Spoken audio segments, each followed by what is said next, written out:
that we support our veterans when they come back from Afghanistan. And I've been disappointed that Congressman Dent hasn't always been there for our veterans that are putting themselves in harm's way in defense of our country. I do want to say something about our veterans. And John, you sent out a piece of mail. I brought it here with me. Soldier, bloody face, holding a prosthetic limb. Yes. You know, I've been endorsed by the Veterans of Foreign Wars, their political committee.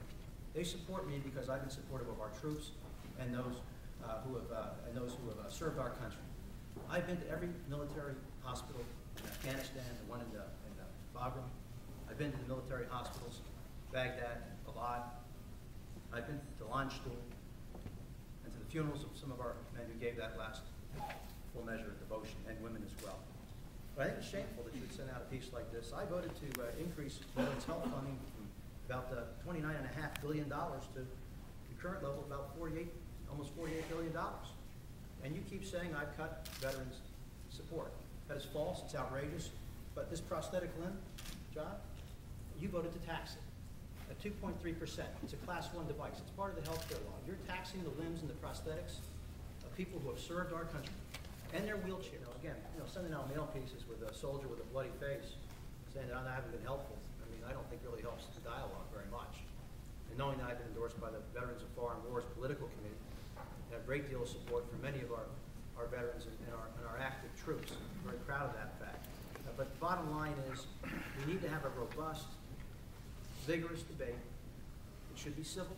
It should be based on the issues, and it most importantly should be based on facts. I'm all about the facts, Charlie. And if you read that piece of political mail, you'll see that it's every single fact, every single assertion that's made in that piece of mail has a fact associated with it and is properly cited. You haven't made just one or two bad votes on veterans. You've made multiple bad votes for veterans. And I have them all here, and the press has them, and I'm happy to go through them line by line, vote by vote. The reality is that Charlie Dent voted for a budget that became the law of the land, that the Congressional Budget Office, the nonpartisan CBO, which calls balls and strikes on these bills, said would cut veterans' benefits by $5 billion, more than $5 billion. That's a fact, and it's cited in that piece of mail. Charlie Dent has voted to deny orphans and widows of soldiers killed in the line of duty full benefits. That's a fact, and we have the vote to prove it. So, Charlie, you may want to run from your record, but the bottom line is you've been in Congress for 6 years, and it's about time that you begin to stand by the votes later.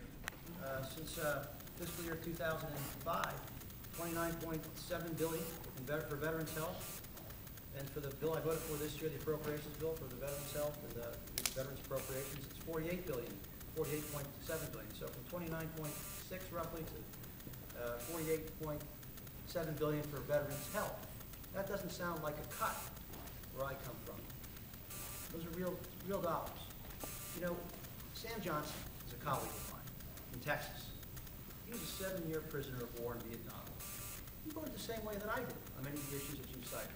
He strongly supports me, and both Sam and I agree on one thing. That, we opposed this administration. We tried to make wounded warriors pay for some of their care. We opposed it and stopped it. We stopped it this year. That's what this administration has done after a massive stimulus bill, and make many wounded warriors pay for their own care. Clearly, when you're engaged in 2 wars, you're going to have more veterans and therefore more costs associated with those veterans. But it does not mean that you have not cut individual veterans benefits, Charlie. It's a matter of pretty simple.